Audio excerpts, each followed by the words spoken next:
all the Igbos in Lagos, do not forget what Ojukwu told us when he was alive. All the Igbos in Lagos.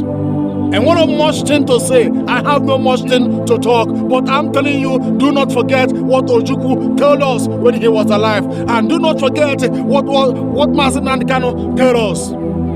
I saw one man at Lagos when they demolished the house of this man. The man stood up beside his house and said that this house that you are seeing, I spent 250 million naira to build this house. Only one person. But the thousands of people was crying in Lagos the beginning of this month. Their shops, their house. Don't tell me that this thing that is happening in Lagos State is everywhere. But I will show you one Yoruba pastor that stood up.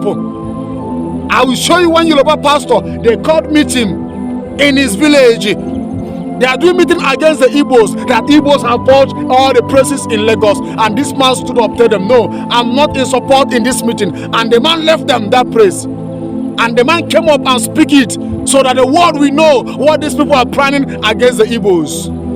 In the Igbo, do not forget what Ojukwu told you people. And do not forget what Mazi Nnamdi Kanu told you people. After a few months, they started demolishing houses and the shops of Ndibo in Lagos.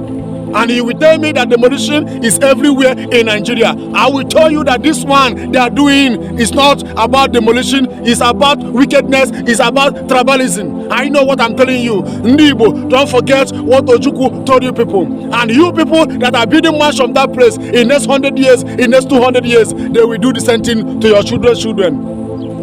And you Igbos that are still building mansions, building factories, building up and down in Lagos, know that in next 200 years, in next 100 years, in next 300 years, they will do it to your children. Before that time, you have gone.